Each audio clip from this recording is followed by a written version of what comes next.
कभी सोचा है कैसे मैनेज करती होगी इतने सारे कामों को अकेले? एक दिन उठा के देखिए आप हाउसवाइफ को। हाउसवाइफ बनना इतना आसान नहीं है जितना लगता है।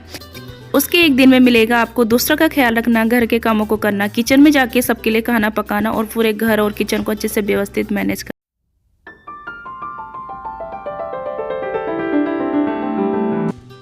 हेलो दोस्तों, कैसे हैं आप? उम्मीद करती हैं आप सब बहुत अच्छे होंगे। एक नए ब्लॉग में आप सबका स्वागत है। तो दोस्तों, जो एक हाउसवाइफ होती है ना, वो जो है उसकी ड्यूटी शुरू होती है सबके जागने से पहले। तो सबके जागने से पहले उसकी ड्यूटी शुरू हो जाती है और सबके सोने के बाद तक उसकी जो है ना ड्यूटी नॉन स्टॉप चलती रहती है, जिसमें वो सबका ख्याल भी रखती है और सबके आराम को ध्यान में रखते हुए सारे कामों को करती है।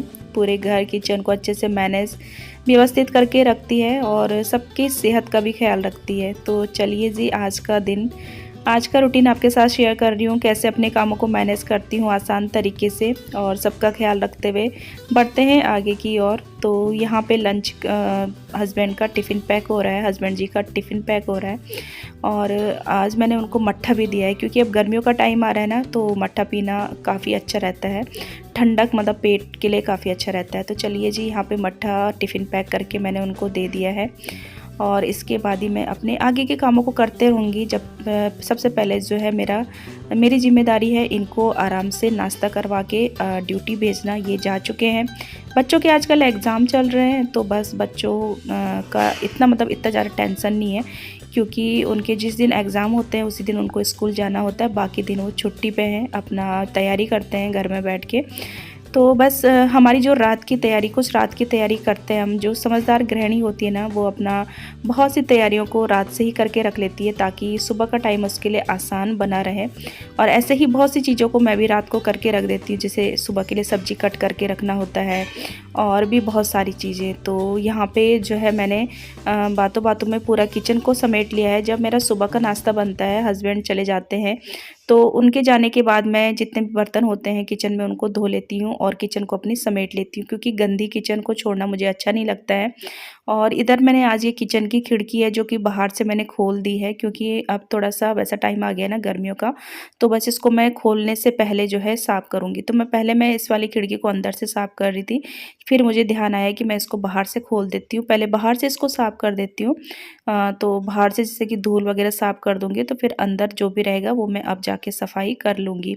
तो इस तरीके से जो है हम धीरे-धीरे अपने कामों को मैनेज करते हैं और कैसे आसान बना सकते हैं, वो सब चीज़ें हमारी यहाँ पे चलती रहती हैं। तो फ्रेंड्स, यहाँ पे मैं ये वाली खिड़की को आज अच्छे से साफ़ करूँगी और के लिए मैंने आज बहुत ही बढ़िया सा एक सॉल्यूशन बनाया है। तो ये वाला सॉल्यूशन आप भी, बहुत सारे मेरे फ्रेंड हैं वो बनाते होंगे और ये बहुत अच्छा है। आपके पूरे किचन को साफ़ कर देता है, चाहे कंटेनर हो या तेल के दाग वगैरह हो, गैस वगैरह, मतलब कुछ भी हो, काउंटर टॉप, सारी चीज़ों पे ये चलता है। तो ये है जी, इसमें मैंने जो है आधा पानी, आधा विनेगर और आधा से कम जो है लिक्विड डाल दिया है बर्तन धोने वाला। अगर बर्तन धोने वाला लिक्विड नहीं है, तो आप जो बर्तन धोने वाला कपड़े धोने वाला पाउडर होता है, उसका भी आप घोल बना के इसमें डाल सकते हैं। तो ये बहुत अच्छे से, जैसे दाग होते हैं ना, तेल के दाग वगैरह होते हैं, चिकनाई होती है, उसको बहुत अच्छे से साफ़ कर देता है। बस इसको स्प्रे करना है उन जगहों पे और उसके बाद ही कपड़े से साफ़ कर लेना है। तो मैंने आज जो है खिड़की वगैरह सारा कुछ जो है अच्छे से साफ़ कर लिया है इसी से, मतलब ये जो लिक्विड बनाया है। और यहाँ पे मैंने एक प्लांट भी रखा हुआ है, स्नेक प्लांट, जो कि मैंने कल ही लगाया। अच्छा लगता है ना किचन में, और मतलब एक पॉजिटिव वाइब तो आती ही है प्लांट से, लेकिन मतलब हमारा मन भी लगा रहता है खाना किचन में काम करने में।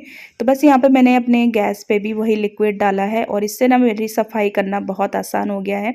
और जैसे कि किचन में हमारे कंटेनर वगैरह या फिर जो बर्तन हमने किचन में यूं ही खुले में रखे रहते हैं ना, उनमें हर दिन जो है ना चिकनाई लगती रहती है। तो उनको भी आप बाहर से इससे स्प्रे करके अच्छे से साफ़ कर सकते हैं। तो देखिए, मिनट में मेरी किचन अच्छे से साफ़ और क्लीन हो चुकी है।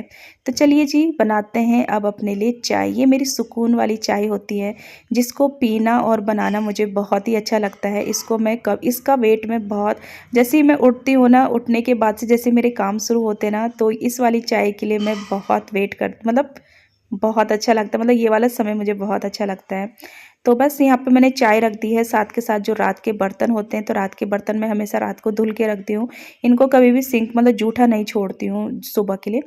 तो इतना ये काम मेरा आसान रहता है सुबह के टाइम पे। तो बस यहाँ पे मैंने बर्तन सारे एक उसमें निकाल दिए हैं और अपने टोकरे को खाली करके झाड़ दिया है, क्योंकि उसके नीचे ना जो ट्रे दी गई है उसमें पानी इकट्ठा होता है, तो उसको साफ़ करना समय समय पे मैं साफ़ भी करती रहती हूँ और धूप में भी सुखाती रहती हूँ। आज मैंने फ़िलहाल उसका पानी ऐसे ही झाड़ के रख दिया है, क्योंकि अभी मुझे और बर्तन धोने हैं। तो चलिए जी, यहाँ पे आज हस्बैंड दूसरा टिफ़िन लेके गए हैं, तो ये वाला जो टिफ़िन है इसको मैं मतलब इसी के अंदर पैक करके रख दूँगी। वरना क्या होता है ना, टिफ़िन के जो डब्बे वगैरह होते हैं अगर ऐसे ही रख दो तो वो इधर उधर इस्तेमाल हो जाते हैं, फिर जब ज़रूरत पड़ती है तो तब वो मिलते नहीं है। तो मैंने जगह पे रख दिया है। इसके बाद ही जी मैं हाथ के हाथ जो भी बर्तन हुए हैं अभी तक के, इनको धो के रख दूँगी। तो दिन भर में मैं अपनी सिंक में जूठे बर्तन नहीं छोड़ती हूँ, क्योंकि जूठे बर्तन छोड़ते हैं या सिंक को जूठा छोड़ते हैं, ऐसे ही गंदा छोड़ देते हैं ना, तो बहुत सारे कीड़े मकोड़े जो है ना आपको नज़र आएंगे अपने सिंक के आसपास या किचन में। तो किचन को कभी भी, जैसे कि आपने कुछ भी बनाया है तो उसको तुरंत के तुरंत साफ़ करके रख दो। किचन और सिंक को कभी भी गंदा नहीं छोड़ना चाहिए। मेरी किचन में आज तक जो है कॉकरोच कीड़े मकोड़े आपको नज़र नहीं आएंगे, रात को भी नहीं दिखते हैं, क्योंकि मैं रात को भी बहुत अच्छे से किचन को और किचन की सिंक को साफ़ करके छोड़ रखती हूँ। तो चलिए जी, आ गई हूँ मैं अंदर और यहाँ पे वैसु सो रहा है अभी मैं उसको थोड़ी देर में उठाऊँगी, तो मैं उसके साथ थोड़ा सा मजाक मस्ती कर रही हूँ। और मजाक मस्ती मतलब वो सोई हुई है, थोड़ा सा उसकी नींद जैसे होते हैं ना, हल्के सी नींद को खोलना, फिर एकदम से बच्चे को उठाया नहीं जाता है, थोड़ा थोड़ा धीरे धीरे करके एक दो बारी आवाज़ दे के फिर जाके तब बच्चा उठता है। तो यहाँ पे चाय पीते पीते मैंने उसको उठा भी दिया है, क्योंकि अब बिस्तर को झाड़ूंगी अच्छे से। झाड़ू मेरी सुबह ही लग जाती है, बस अब बिस्तर को झाड़ना वगैरह डस्टिंग वगैरह करती हूँ और इसके बाद ही लग जाता है मेरा पोछा। और अब होती है जी मेरी घर की क्लीनिंग। तो किचन से देखिए मैं अपना काम पूरा अच्छे से करके आ चुकी हूँ। मतलब मेरा ये रहता है कि किचन का काम है, मतलब एक बारी में एक काम कंप्लीट होना चाहिए। चाहे किचन का कर रही हूँ तो किचन का, चाहे घर का कर रही हूँ तो घर का। इससे क्या होता है ना, माइंड और हमारा जो मतलब दिमाग होता है ना, वो एकदम संतुष्ट रहता है इस चीज़ के लिए कि किचन अभी हमारी साफ़ सुथरी हो चुकी है, तो अभी हमें सिर्फ जो है यही काम करना है। मतलब एक काम की तरफ हमारा दिमाग होना चाहिए पूरी तरीके से। फ्रेंड्स, इसके बाद ही जी मैं आ गई हूँ। आज मुझे कुछ कपड़े हैं थोड़े से ही, जिनको मुझे हाथ से ही धोना है, तो इनको मैं अभी के अभी हाथ के हाथ जो है भिगोने रख दूँगी। तो मैंने थोड़ा सा पानी लिया है अभी और उसमें जो है पाउडर को घोल दिया है। अगर ज़्यादा पानी ले लो ना तो फिर जो पाउडर होता है ना वो नीचे बाल्टी में यूँ ही रह जाता है। तो पहले मैं थोड़े से पानी में पाउडर को अच्छे से घोल लेती हूँ, फिर उसके बाद ही मुझे जितना पानी चाहिए होता है उतना ना मिला के और मैं ये कपड़ों को भिगोने छोड़ दूँगी, जब तक मेरे बाकी के काम होते हैं ये अच्छे से भीग जाएंगे। फिर जैसे डेली वाले कपड़े होते हैं तो बस इनको एक एक हाथ मार के फिर मैं धो लेती हूँ। तो चलिए जितना ये काम करके मैं आ चुकी हूँ डस्टिंग करने के लिए, अंदर से डस्टिंग करके आ चुकी हूँ। रोज़ के रोज़ जो है आप 10 से 15 मिनट अपने घर की डस्टिंग को दोगे ना, तो आपका घर हमेशा चमकता हुआ रहेगा और आपको ज़्यादा टाइम भी नहीं लगने वाला है अपनी साफ़ सफाई में। और अचानक से जैसे कोई मेहमान वगैरह, मुझे टेंशन नहीं होती है कि मेरे घर में कोई आ रहा है, तो मुझे एक्स्ट्रा कुछ भी सफाई करने की ज़रूरत नहीं पड़ती, क्योंकि हर रोज़ जो है घर इसी तरीके से साफ़ सुथरा रहता है। एक जो 10 से 15 मिनट वाली जो डेली वाली डस्टिंग होती है ना, उसको करना मैं कभी नहीं भूलती हूँ। चाहे मैं पोछा मारना किसी दिन स्किप कर दूँ, लेकिन ये वाला जो डस्टिंग होता है ना 15 मिनट वाली मेरी, उसको मैं कभी नहीं छोड़ती हूँ, क्योंकि इसी से जो है ना घर में एक चमक आती है और घर जो है आपका साफ़ सुथरा रहता है और आपकी जो चीज़ें होती है ना, सामान इधर उधर बिखरा हुआ रहता है ना, वो सारी चीज़ें अपनी जगह पे चली जाती हैं। तो इस तरीके से आपका घर जो है साफ़ सुथरा और व्यवस्थित लगता है। और दोस्तों, आप कह रहे हो कि रोज़ वीडियो डाला करो, कभी कभी मैं गैप कर देती हूँ ना बीच में। वैसे मेरे एक दिन छोड़ के वीडियोज़ आते हैं। डेली व्लॉग डालना मेरे लिए अभी तो पॉसिबल नहीं हो पा रहा है, क्योंकि जो है काम इतने सारे हो जाते हैं ना घर में, मतलब एडिटिंग के लिए मैं टाइम ही नहीं निकाल पाती हूँ। कभी कभी तो मैं 3-3 4-4 दिन का भी गैप ले लेती हूँ, क्योंकि मुझे एडिटिंग का टाइम ही नहीं मिलता है। और एक दिन छोड़ के मेरी वीडियोज़ आती ही हैं, कभी कभी गैप हो जाता है, तो मेरी पूरी कोशिश रहती है कि एक दिन छोड़ के मैं वीडियो आपके लिए ज़रूर लेके आऊँ। थैंक यू दोस्तों आपके इतने सारे प्यार के लिए। तो यहाँ पे पोछा मेरा हो चुका है पूरे घर में। इसके बाद ही जी नहाने से पहले मैं जो कपड़े में भिगो के रखती हूँ ना, इनको मैं एक एक हाथ मार लेती हूँ। तो सिर्फ कॉलर वगैरह, जैसे शर्ट वगैरह होती है तो इनके कॉलर और हाथ के जो कफ होते हैं उन्हीं को उन पर ही मैं थोड़ा सा साबुन लगाती हूँ। और बाकी मैंने जो उसमें भिगोए रहते हैं पाउडर में, तो ये अच्छे से साफ़ हो जाते हैं, क्योंकि रोज़ के पहनने वाले कपड़े होते हैं। तो इतना ज़्यादा इनको रगड़ना होता नहीं है। और जो मेरी साबुन है ना, कपड़े धोने वाली साबुन, वो लगभग 20 से 25 दिन चल जाती है एक साबुन। तो बस यहाँ पे जो पानी बच जाता है जिसमें कपड़े भिगोए हुए थे, तो उस उसी को जो है मैं पूरे बाथरूम में फैला के, और ये जो प्लास्टिक वाली झाड़ू आती है बाथरूम वाली, इसी से मैं साफ़ कर लेती हूँ। तो जो हमारे फर्श होती है ना बाथरूम की, वो एकदम साफ़ सुथरी हो जाती है। और वो जो पानी होता है बचा हुआ, उसका भी जो है यूज़ हो जाता है। और इसके बाद जो कपड़े खंगालने का तीसरा पानी होता है, मतलब 3 बारी मैं कपड़ों को खंगालती हूँ, तो जो लास्ट वाला पानी होता है वो एकदम साफ़ ही होता है। तो उसको जो है मैं पूरे बाथरूम में फैला के अब जो है वाइपर से अच्छे से साफ़ कर दूँगी। तो इस तरीके से हर रोज़ ही जो है बाथरूम साफ़ होती रहती है, तो फिर ज़्यादा रगड़ने की ज़रूरत नहीं पड़ती है। और रगड़ने में जितना टाइम वेस्ट होता है, जितनी एनर्जी वेस्ट होती है ना, वो मेरी बच जाती है। वैसे तो जब भी मेरे पास एक्स्ट्रा दूध होता है तो मैं जो है उसका पनीर बना लेती हूँ। लेकिन कल मैंने जो है मावा निकाला है, ये 1.5 किलो दूध का मावा है, इतना निकला है।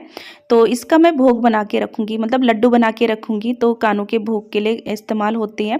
तो जैसे कि कभी टाइम नहीं होता है, जल्दी-जल्दी में होता है ना, तो फिर जो है इसके लड्डू के भोग मैं लगा सकती हूँ अपने कान्हा को। तो बस यहाँ पे मैंने जो है उसको पिघलाया है, फ्रिज पे रखा हुआ था मैंने कल बना के मावा। बस उसको मैंने थोड़ा-सा पिघलाया है और गरम करके थोड़ा-सा इसको ठंडा होने दिया है। इसमें मैंने थोड़ा-सा 1 चम्मच के करीब इलायची पाउडर डाला है और ये बूरा डाल दिया है, चीनी वाला जो पाउडर होता है वो। और बस इसको मैं अब जो है धीरे-धीरे करके लड्डू के आकार का बना दूँगी, और ये इस तरीके से हमारे भोग में काम आएँगे कानों के। तो मतलब ये काम भी मेरा ईज़ी रहेगा ना, इस तरीके से मैं ये थोड़ा-सा टाइम निकाल के बना के रख दूँगी उनके लिए। तो जब भी मन करा, जब भी मतलब थोड़ा-सा टाइम नहीं रहा भोग बनाने का, तो मैं उनको अच्छे से भोग लगा सकती हूँ। और एक सैटिस्फैक्शन भी होती है ना कि ये मैंने घर पे बनाए हैं अपने हाथों से, तो इसमें मतलब किसी प्रकार का कोई मिलावट या किसी तरीके का कोई वो नहीं है। तो चलिए जी, यहाँ पे ये लड्डू बन के तैयार हो चुके हैं। तो चलिए जी, इसके बाद ही मैं आ गई हूँ बच्चों वाले रूम में। बच्चों के रूम की अलमारी देख के मेरी जो हालत ख़राब होती है ना हमेशा, मुझे पूरा 2 दिन का टाइम लगता है इस वाली अलमारी को समेटने के लिए। तो इस बारी मैंने थोड़ा-सा जो है आसान बनाया है अपने कामों को, मैं आगे बताऊँगी आपको धीरे-धीरे।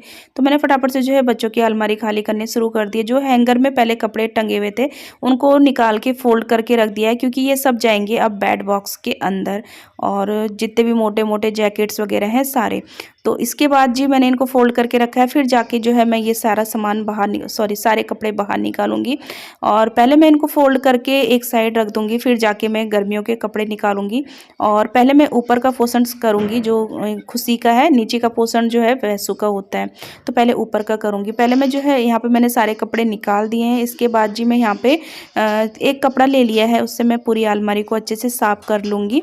और इसके बाद जी साफ़ करने के बाद मतलब ये जो काम रहता है ना, ये पहले से ही करा रहता है ना, फिर उसके बाद ही जो है कपड़े फ़ोल्ड करते-करते मतलब बहुत टाइम लगता है। इतना मतलब मैं ये मिनटों का काम नहीं है, ये घंटों का काम होने वाला है। तो फिर जो है ना हम कहीं न कहीं थक जाते हैं। फिर ये सारे काम हुए रहते हैं ना पहले से, जैसे अलमारी साफ़ करके मैंने इसको अच्छे से नीचे से अखबार बिछा के, और फिर इसके ऊपर से भी मैं एक और कपड़ा बिछाऊँगी, तो वो सब करा रहता है ना। तो फिर जो है उसके बाद मैं फटाफट से सारे कपड़े लगा दूँगी यहाँ पे। तो बस यहाँ पे पहले ये काम करके रख दूँगी, फिर जाके मैं बैठूँगी, इन सब कपड़ों को अच्छे से फ़ोल्ड करूँगी, और इसके बाद ही इनको बेड बॉक्स में रख के और वहाँ से जो गर्मियों वाले कपड़े हैं वो निकालूँगी। तो चलिए फ्रेंड्स, इतना मैंने काम कर लिया है, मुझे काफ़ी घंटे मतलब 2 घंटे लग चुके हैं ये काम करते-करते।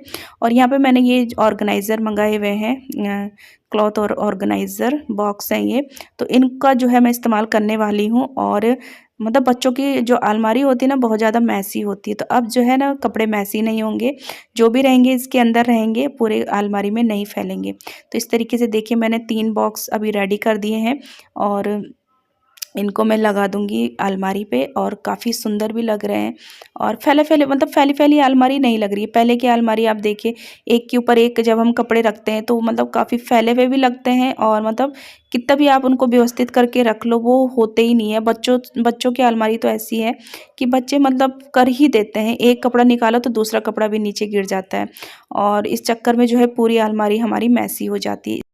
तो ये जो ऑर्गेनाइज़र बॉक्स हैं और ये फोल्डेबल हैंगर है, तो ये सारा कुछ मैं पहले ही आपको वीडियो में शो कर चुकी हूँ। एक वो वाली वीडियो आप चेक कर सकते हैं, उसमें मैंने इनका डिटेल बताया हुआ है और प्राइस भी बताया हुआ है, तो आप चेक कर सकते हैं वो वाली वीडियो। और अब मुझे पूरा यकीन है कि बच्चे जो है अलमारी को मैसी नहीं करेंगे, बॉक्स से कपड़े निकालेंगे और उसी तरीके से रख लेंगे। कभी-कभी मैंने जैसे बॉक्स मैसी हो जाते हैं तो उनको अरेंज कर लेंगे। तो चलिए फ्रेंड्स, इसी के साथ वीडियो का एंड करेंगे। इस तरीके से एक हाउसवाइफ अपने पूरे दिन को मैनेज करती है, अपने दिन भर में न जाने कितने कामों को करते हुए आसानी से जो है अपने कामों को कर लेती है। तो फ्रेंड्स, वीडियो पसंद आई हो तो लाइक कीजिएगा, चैनल को पहली बार आ रहे हैं तो सब्सक्राइब कीजिएगा। अपना अच्छे से ख्याल रखिए।